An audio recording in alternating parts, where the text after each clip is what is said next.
Hello and welcome to Success Tips Global. It's May the 20th, 2023, and I have the pleasure of speaking with business skills trainer, Mr. Tim Quillian. Welcome to Success Tips Global. Everett, it's great to be here and great to see you again. Thank you. Now, before coming to Japan, where were you based? Well, I'm an American, and I had gone to school in Atlanta, Georgia. Then I moved to Albuquerque, New Mexico. Spent about 10 years there working in advertising. I worked at a couple of TV stations and advertising agencies. Then I opened my own advertising agency, writing some copy, creating TV commercials and things like that. After that, I moved to Austin, Texas for a couple of years. That was kind of hot in the late 90s. And then I went further west to San Diego, California, which was a great place to live, but it's almost too great because the weather's perfect. And I was surfing in the morning and playing tennis in the afternoon and not working too much. And we've got to work. So the next westward move, of course, I didn't want to go to Hawaii, so Japan was the next place west. Okay, and what triggered the move to Japan? Well, initially, my sister and her husband were living here. My brother-in-law was working at the American Embassy, and I came out for Christmas just to visit, and it was very strange. I literally stepped off the airplane and just felt I wasn't even out of Narita Airport. Right. I felt really, really comfortable. And I spent a couple of weeks. We went to Kyoto for a few days. I was in Roppongi for New Year's Eve. And it was very, very eye-opening. Okay. To say the least. So I went back to America and was doing my job and had a business and I had a house. And in 2004, they were leaving. Okay. And so as an American, we can come over for 90 days, a 90-day tourist visa. So I came for 3 months and stayed with my sister and her husband and their kids. And had another great time. I was able to, by that point in 2004, we're working online. We could send emails and, edit video and things like that. But I loved it a lot. And my nephew, my sister's son, was going to an international school. Okay. And I got to know the owner, and he said, well, if you want to move to Japan, we can sponsor you for 1 year for a work visa, and you can make videos for our school. You can make like marketing videos. Yes. And I wasn't going to turn that down. So that was the summer of 04, and it took me a year going back to America and selling my business and selling my house and getting the work visa. And so in June of 2005, June 21st, I moved out here, and so it'll be 18 years next month. Wow. So you really committed yourself to the move. Well, I didn't at the time. I really thought it'd be a one year event, and I'd move back to the States. But after the first year, they said, we'll do it one more time, another year. And I said, sure. And then by that point, I had started working as a business trainer. Okay. And when the second year of the work visa stopped, at that point, I just started sponsoring myself. Okay. I was self-sponsored, and I've been that way since. I finally, after 10 years, I got a permanent residence. Okay. Wonderful. So you mentioned corporate training. What kinds of training did you do? Well, with the companies I was working with, they are working with very large, I'm not sure if I can say their names or not, but very big financial companies and consulting companies. And also a variety of Japanese, whether they're construction companies or advertising companies or pharmaceutical companies. Occasionally, some vendors would hire me to go teach a college class or teach a high school group for a very short period of time. It wasn't a long-term type of job, but it gave me a chance to, meet younger people, teenagers and college students. But the corporate work is really where I've been focused on. And are there any challenges, or is it very easy for you considering your background? Well, I'll tell you, I never thought of myself as a teacher or a trainer. And when I first started, I wasn't really sure, what I should be doing. But working with Japanese employees, Mm, um, they're very hardworking, and okay. they want to improve their skills, Mm, and they're very respectful. okay. And when I had, looking back, there's been very few, there's been hardly any interpersonal, issues with myself Mm, and my mm. students. Sometimes in a group class, there are some things going on that I'm not aware of that has a negative impact on the Right. overall class. But I think just finding my own voice, because every company gives you some materials and a certain Okay. way of training. But at this point, I know what I'm doing Right. and I'm comfortable, and the students seem to respond well to it Mm, and react and improve their English, which is the end goal. mm. So Yeah. So outside of the training, how do you find the experience of interacting with Japanese on an everyday level? well, I love Japanese people. I love Japan. I love the culture. I love everything. I'm going to tell you some shocking news, Everett, that you wouldn't Mm. know. I've been here, as I said, 18 years. I don't speak Japanese. I'll say that loudly. I don't speak Japanese. It was very strange when I came here. I Mm. met some Americans that weren't speaking Japanese. I was so embarrassed. I said, "Oh my God, there's no way I'm going to be living here for 5 years and not speak Japanese." And the problem is, Mm. my students want to speak English. Right, right, right, right. Um, and in Tokyo, not other parts of Japan, but Mm. certainly in Tokyo, it's I wouldn't say easy, but I mean I've lived here 18 years. I've opened a business. I've Mm. negotiated different apartments. I got Right. my driver's license Mm. using English. And so in Mm. Tokyo, obviously it's possible. So I Right. understand why those guys I met 20 years ago Mm. not speaking Japanese. So my daily interactions with non-students are pretty minimal. Okay. I do have some friends, some Japanese friends, Mm. that I travel with them, Mm. or whether we're going out here, but Mm. Mm. they take care of the. Mm. Yeah. Mhm. Okay, that's It's a good. little embarrassing, but I'll get that out of the way. Okay, so now let's talk about woodwork. Yeah. Uh-huh. When did you begin learning woodworking or woodwork? Another interesting story. I was living in Mm, Albuquerque, and I had remodeled a couple of houses that I had bought, and just, but going to at this point we went to a library. We didn't have the internet. We had to go to a library and check okay. out a book about how to do plumbing or electricity. Mm, I've done some handyman stuff and built some things, but I wasn't a woodworker. okay. I didn't have any tools. Mm, I I still don't know why, but mm, a neighbor of mine in Albuquerque said, I need some built-in bookshelves okay. in my house. And she said, if you'll make them, Mm-hmm. I'll buy you the tools you need.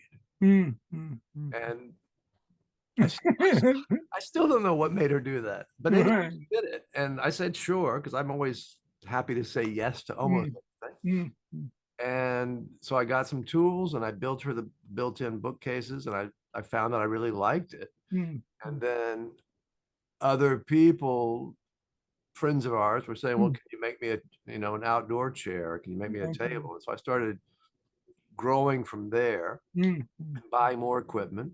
mm, And then later, when I had my own ad agency, mm, I bought a building mm, and hired a few employees and bought equipment. And by that point, I had no money left for any mm. furniture or, Okay. or desks and things like that. So I built everything Wow. in the office. And by that point, I was using wood, obviously, of Mm, course, but I was also making concrete desks and wow. concrete and stuff. So I made a really cool, unusual office space. Mm, mm, So when clients would come for meetings, mm, they'd walk in and say, "Where did you right. get this furniture?"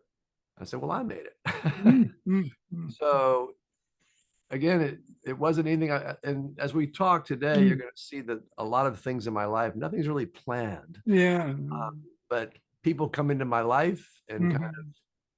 introduce me to something or Mhm. require something or Mhm. ask for some request something.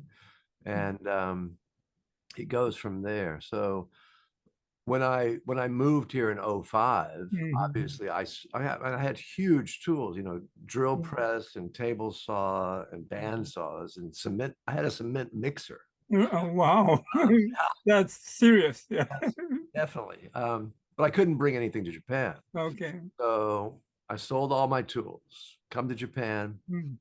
In Japan, I bought a cordless drill. Okay. Mm. Mm. And in my first apartment, I made my bed frame. Wow. Just with that, just with a Mm. cordless drill. But I always loved woodworking and I always missed it. Right. And so I had the idea of creating a space, kind of like a fitness club where you have Okay. machines, weight machines, and people pay a fee. Mhm. Um, but with my lack of Japanese Right. language skill, Mm. and also working a lot, and days just go by and time goes Right. by. But finally, in about 2015, um, everything kind of came together, and Okay. I ordered a lot of equipment from the U.S. Mhm. Tools in Japan are kind of built for Japan. They're Okay. kind of small. Right. So I got some American manufactured tools and shipped them out here. Mm. Mm. And with a Japanese friend, I found a space to rent Okay. and set up this workshop. Mm. And the idea was a little combination of one, people who knew how to use tools could come and just use Okay. space. They'd pay a daily fee of some, a small daily fee. Mm. But also people who wanted to learn about woodworking Right. could come. I'd be there on the weekends, Mm. show them how to use the tools safely. Okay. Um, and I'm using the past tense. We'll talk about that Mm. in a minute, but Mm. it was a great space. Right. Um, Mm. So the name Kitewa, Kitewa. does it have a meaning or? Well, apparently it does. Apparently it means a couple of things. So ki is Japanese for wood, Okay. and te is hand, like Yes. karate, Mm. empty hand. Yes. Mm. Um, and then wa is like a Japanese, like the spirit, something Okay. Right. you Right. can't really grab Yes. or define. So I made that name up because I wanted Tegiwa, but Tegiwa.com was taken. So Okay. Okay. Okay. Okay. I Okay. created Kitewa. Okay. But because of my lack of Japanese skill, Mm. I realized later that Kitewa, Kite means please come. Oh, okay. It worked out really, really well. Right. But Right. the kanji I'm using, which is the Japanese writing style, Right. Japanese would see, wood, tree, wood, hand, spirit. Okay. Okay. Okay. But if I say kitewa, Mhm. please come to my studio. Wow, you've added to the Japanese lexicon. Yeah. A happy accident, yeah. Right, right. Okay, so let's talk. How many years did you run the woodworking space here? Well, so it opened in late 15, early 16. And in 2019, Mm, the building, it was in, I don't know if your audience knows mm. Tokyo, but I was in Minato-ku, Okay. which is one of the 23 wards of Tokyo. Mm. Really convenient location, very close to Shibakoa and a big park. Yeah. But the building I was in was sold. Okay. So the new owner said, you got to move out. Mhm. They tore it down actually, Right. because they're always tearing things down. And so it was probably August, September 2019. I moved out and I was looking for a new location. Again, Okay. the language issue was a problem. Mm. So I put all the tools in storage. Okay. And then, as everybody watching knows, by April or March or April of 2020, COVID hits. Right. And there was no reason or any point of Mhm. having a workshop that's going to have people coming into it. Right. So I'm happy to say that I've got an idea and I'm in the process. In fact, this afternoon, after this conversation, I'm going to be going to talk to some people about a possible space. Oh, wow. And so I'm hopeful, certainly by this summer. It takes time to negotiate. Right. I'm hopeful to be able to find a new space and open Kitewa again. I've left the website has always stayed up. Right. And so I wouldn't say weekly, but at least 2 or 3 times a month, I get an email from somebody Yes. saying, "Hey, I'd like to come to your studio and I want to make a bookcase, or I want to make a chair or something, or I want to learn how to use the tools." And I have to write back and say, "Well, I'm very sorry." In fact, there's a notification on the Right. we'll skip over that apparently. So yeah, so I'm hoping 2023. Okay. I can get my tools. I go by the storage area and just kind of look at them occasionally. Okay. Yeah. Well, I'm one of your potential visitors to the space. Yeah. Great. Yeah. And what kind of, while you were running, what kind of people came to learn or try to participate in this woodworking experience? Well, I pitched it as kind of like an English training woodworking place. And so when I look back at the people who came, it was 60% Asia. So that's going to be 30% Japan, and then Korea, China, Okay. Southeast Asia.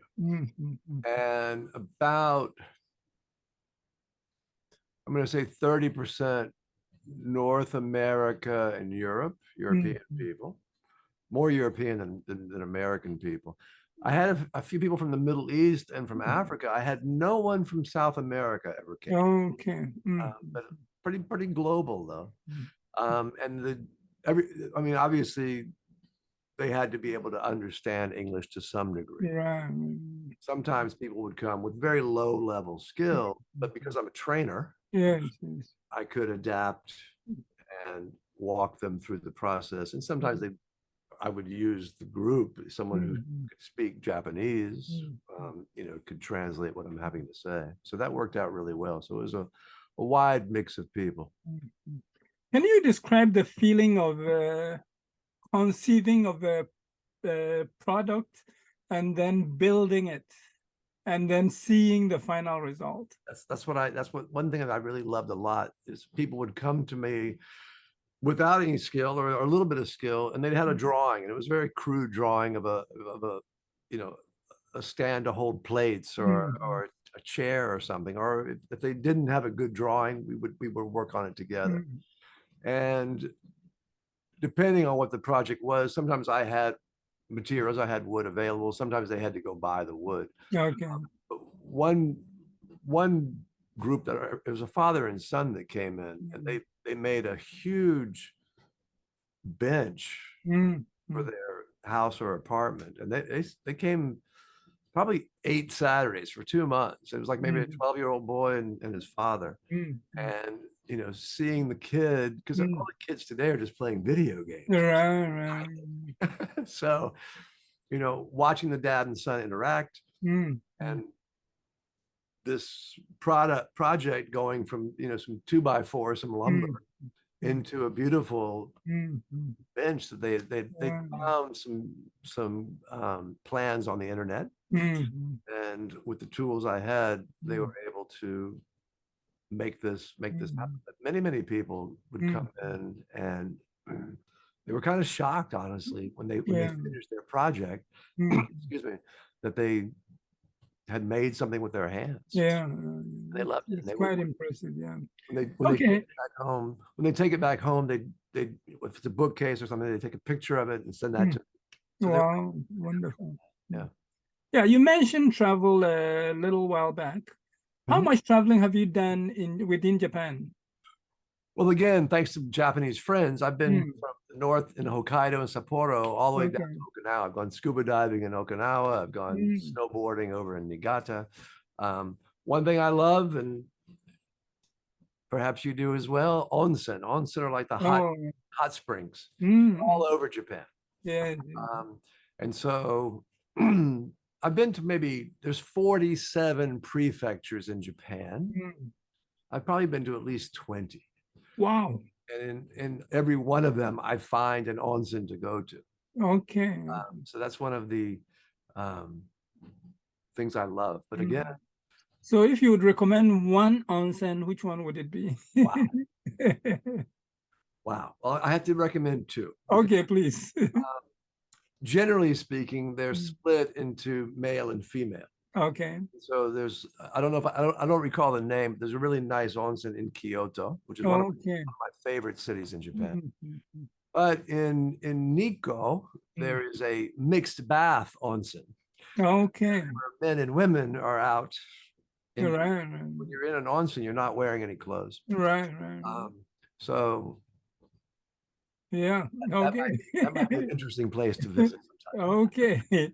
And you mentioned Hokkaido. What do you usually do in Hokkaido? I've only been there a couple of times, but I've been to up to Sapporo. So in the wintertime, great snowboarding or skiing. In the summer and fall, they have there's some whiskey manufacturers up there. Oh, okay. And so they have these festivals, like whiskey tasting events. That would be something interesting to do. Okay. I've done. So, what advice would you give to people who want to come and live in Japan, as you have done? Right. Well, I think I'd come visit first. Okay. Depending on what country you're from, sometimes you can do a work visa for like 6 months. Okay. Working visa. As Americans, we can't do that. We get a 90-day, but we can't work. Okay. Legally, we can't work. But I'd come for a couple of weeks and spend some time in Tokyo, and then maybe go to Kyoto, because Kyoto and Tokyo are very, very different feeling. Right. So come out. You don't really need to know anybody at first, but do some research in terms of what type of job you want. Certainly, if it's going to be an IT job, Tokyo is probably the better place as opposed to Kyoto or Osaka. But now, because of what we've learned through COVID, people can be everywhere. So maybe wherever your audience is listening from, maybe they can get a job as a programmer in America or Europe or Asia or somewhere, and get to know their co-workers. Certainly some of the people I had coming to Kitewa, some foreigners, would study and learn Japanese. And so if you're able to do that, I would recommend it, but it's not necessary. I'll put it that way. You can certainly in Tokyo, you can survive without speaking Japanese. Okay, as you have proven, yeah. And then what advice would you give to young people who are not sure about what they want to do with their lives? That's a great question. Because I'm looking back over my life. Right. I've said there's not been a lot of I mean, I went to university and I studied. I think I majored in communications, but I changed my major 3 times. Years. And when I came out, I really liked writing and I liked TV and advertising. So I got working in TV stations. And I love that. And like I said, when I came here, I was making promotional videos for the international school. I didn't really think about training. But I don't want to brag very much, but I'm pretty good. I didn't realize I had that skill. So for younger people, at 18 to 20, 25 years old, you don't really know what you're good at or what you're going to enjoy. And so I would recommend, dabbling, trying a few different careers, whether it's finance or consulting or IT, or creating something completely different, and just see if it fits your personality. Because as I mentioned earlier, I teach a lot of finance and consulting people, but also the college students who are going into that industry. They're all very, very bright, very motivated people, but sometimes after a year of being in that environment, they realize this is not what I want to be doing. They find a different career path. So if you find what you want to do when you're 22, great. I'm very happy for you. But well, you've been in different areas of the creative world. So let me ask, do you have any philosophy that guides your creations, or like less is more, or As well, one of those? I'm gonna go with that because Okay, I use that in my furniture design. I okay, don't really make elaborate, Renaissance style, okay, things like that. mm, But also in my training style, especially okay. regarding PowerPoint design, Right. less is more. And so that's a wonderful philosophy.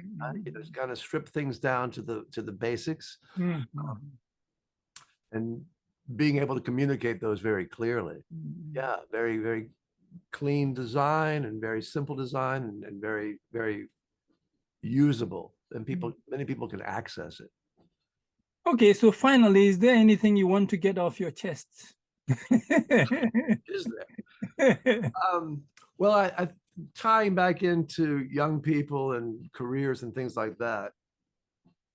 If you have, even if you're not young, even if you're older and you're not really sure what you want to be doing, in the world of finance, they have an expression about investing, Okay. and they say the best time to start investing was 20 years ago, Right.